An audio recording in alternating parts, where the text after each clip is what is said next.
Bengaluru rave party కేసులో తీవ్ర ఆరోపణలు ఎదుర్కొంటున్న ప్రముఖ నటి హేమకు భారీ ఊరట లభించింది. ప్రస్తుతం జ్యుడిషియల్ కస్టడీలో భాగంగా పరప్ప అగ్రహార జైల్లో ఉన్న ఆమెకు బుధవారం బెయిల్ మంజూరైంది.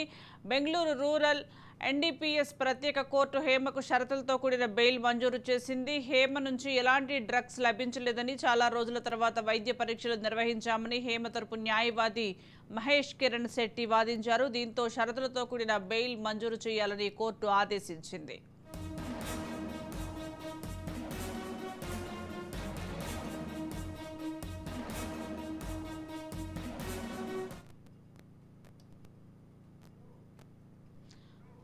కాగా కొన్ని రోజుల క్రితం బెంగళూరు పోలీసులు జీఆర్ ఫామ్ హౌస్ పై దాడి చేసినప్పుడు నటి హేమ కూడా పట్టుబడింది. అయితే ఈ వార్త బయటకు రాగానే హేమ అదే ఫామ్ హౌస్ నుండి వీడియోలు రికార్డ్ చేసి సోషల్ మీడియాలో షేర్ చేసింది.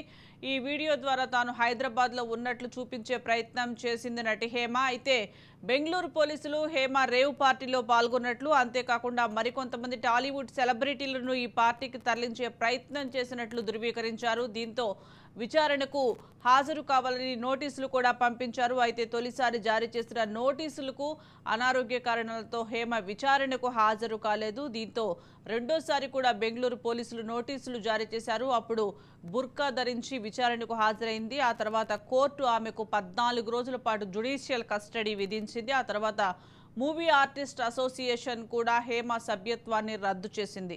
అయితే ఇప్పుడు ఇదే కేసులో హేమకు బెయిల్ లభించడంతో కాస్త ఊరట లభించినట్లయింది.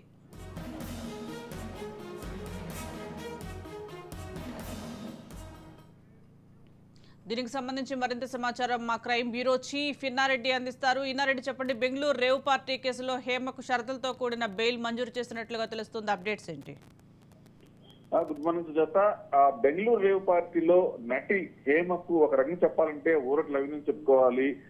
ప్రధానంగా మనం గమనిస్తే ఎప్పుడైతే ఈ రేవ్ పార్టీ బయటపడ్డ నేపథ్యంలో జరిగిన పరిణామాలు ఒకసారి చూస్తే, బయటపడగానే నేను లేనని చెప్పడం, వీడియో రిలీజ్ చేయడం, ఆమె వీడియో రిలీజ్ చేసిన విషయం చేస్తున్న పోలీసులు వెంటనే ఆమె ఫోటో బయటకు పెట్టడం, తర్వాత జరిగిన పరిణామాల్లో డ్రగ్స్ తీసుకున్న లిస్ట్ లో ఏమో కూడా ఉండడం, తర్వాత బ్లడ్ టెస్ట్ లో నార్కోటిక్ ఉందని చెప్పేసి తెలిసిన నేపథ్యంలో ఆమెను కూడా పిలిపించి విచారించినప్పుడు రాలేనప్పుడు రకరకాల కారణాల మీద మొత్తం మీద ఎట్టకేలకు ఆలస్యం రిమైండ్ చేస్తారు. అయితే ఆ తర్వాత దీని మీద హేమ తర్వాత దీనికి సంబంధించి మూవీ అసోసియేషన్ కూడా డ్రగ్స్ కేసులో ఉంది కాబట్టి డ్రగ్స్ తీసుకున్న ఆనవాళ్ళు ఉన్నాయని చెప్పేసి రిపోర్ట్ కూడా బెంగళూరు నార్కోటిక్ డ్రగ్స్ వెల్లడించారు కాబట్టి ఆమెను సస్పెండ్ చేయడం కూడా జరిగింది. సో ఈ నేపథ్యంలోనే ఈ నెల 3వ తారీఖున ఆమెను అరెస్ట్ చేసిన బెంగళూరు పోలీసులు ప్రస్తుతం షరతులతో ఉన్న బెయిల్ అయితే తనకు మంజూరైంది.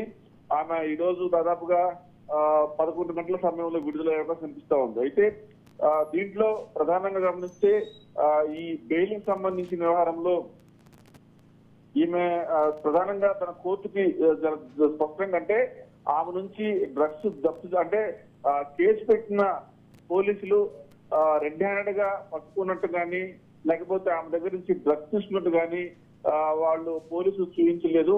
తర్వాత 10 రోజుల తర్వాత ఎప్పటికో వైద్య పరీక్షలు చేశారు.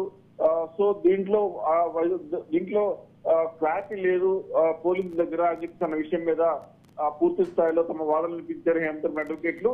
సో దానికి ఏకీభవించిన కోర్టు ఆమెకు షరతులతో కూడిన బెయిల్ ఇవ్వడం జరుగుతా ఉంది. సో దీనికి సంబంధించి నేర నియంత్రణ దళం అంటే సిసిబి న్యాయవాది కోర్టుకు అందజేసిన సాక్ష్యాలను పరిశీలించి పూర్తి స్థాయిలో బెయిల్ కాకుండా కొన్ని కండిషన్స్ మీద బెయిల్ తెలుస్తా ఉంది. పోలీసులు ఎప్పుడు పిలిచినా విచారణకు హాజరు కావాలి. తర్వాత సాక్షులను తారుపరిచే ప్రయత్నం చేస్తే మాత్రం ఎట్టి పరిస్థితుల్లో బెయిల్ క్యాన్సిల్ అవుతున్న కొన్ని షరతులతోటి ఆమెకు బెయిల్ ఇస్తే మనకు తెలుస్తా ఉంది Sujatha. Right, thank you Inna Reddy.